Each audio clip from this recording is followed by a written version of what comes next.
BJP गलती कर रही है।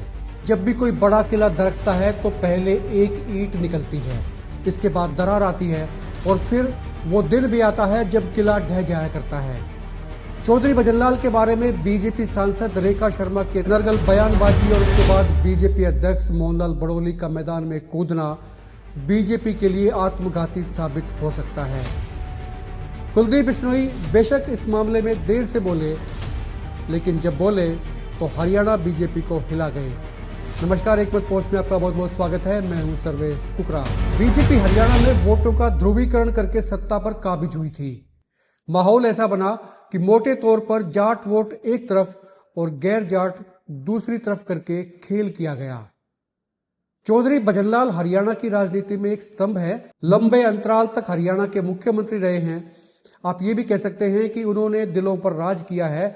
बेशक आज वो इस दुनिया में नहीं हैं, लेकिन उनके चाहने वाले, उनके कदरदान आज भी खूब हैं। बीजेपी को ये कतई नहीं बोलना चाहिए कि हजका बनने से पहले रोहतक में जो रैली हुई थी, कुलदीप बिश्नोई की इस रैली का रिकॉर्ड आज तक कोई तोड़ नहीं पाया है।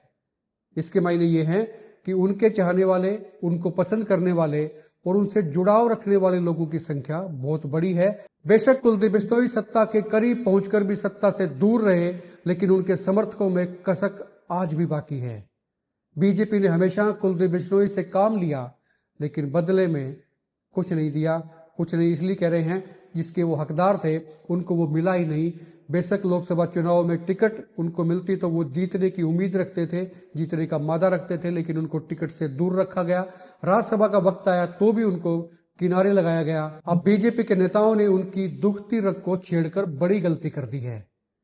रेखा शर्मा का चौधरी भजनलाल को लेकर दिया गया बयान योजना का हिस्सा था या महज इत्तेफाक था, कहा नहीं जा सकता, लेकिन पार्टी चाहती तो उनसे माफी मंगवाकर मामले को शांत करवा सकती थी, लेकिन ऐसा भी नहीं हुआ। इसके क्या मायने हैं? ये चर्चाएं इन दिनों हरियाणा में है। प्रदेश भर में लोग इस बात पर डिबेट कर रहे हैं, डिस्कशन कर रहे हैं कि ऐसा क्या हुआ है। सूत्र बताते हैं कि सीएम ने कुलदीप बिश्नोई को फोन कर उन्हें कोई प्रतिक्रिया देने से रोक दिया था। यही वजह थी कि कुलदीप बिश्नोई का बयान काफी लेट आया, काफी देरी से आया, लेकिन इसके बावजूद ना तो रेखा शर्मा से माफी मंगवाई गई, अलबत्ता मोहनलाल बड़ोली के लहजे ने भी कुलदीप बिश्नोई को मुंह खोलने पर मजबूर कर दिया। कुलदीप बिश्नोई ने जो बयान दिया, जो बात रखी, उसमें पीड़ा थी और इस पीड़ा को जनता ने महसूस किया। कुलदीप बिश्नोई को समर्थन दिया और कुलदीप बिश्नोई ने ये जान लिया, समझ लिया, इसी बहाने से सही, कि जनता आज भी उनकी तरफ देखती है, उनसे हमदर्दी रखती है, उनको चाहती है और कुछ भी कर गुजरने के लिए उन्हें सपोर्ट भी कर रही है। और कुलदीप बिश्नोई ने जब ये बयान दिया है तो इसके मायने क्या हैं, जरा इस बात को भी समझ लीजिए। दरअसल बीजेपी के भीतर भी क्या एक और बीजेपी है जो नायब सरकार को डिस्टर्ब करना चाहती है? इस पर गौर करना होगा। कुलदीप बिश्नोई का बयान आते ही प्रदेश में उनके समर्थक उत्साहित हैं, उत्साह से लबरेज हैं।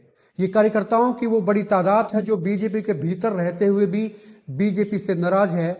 इसलिए नाराज है क्योंकि भजनलाल परिवार को तवज्जो नहीं मिल रही है, कुलदीप बिश्नोई को तवज्जो नहीं मिल रही, वेटेज नहीं दी जा रही है। ऐसे में अगर कुलदीप बिश्नोई पार्टी बदलने या फिर पार्टी नई बनाने को लेकर फैसला लेते हैं तो फिर बीजेपी के सारे भ्रम कांच की तरह टूट सकते हैं, बिखर सकते हैं।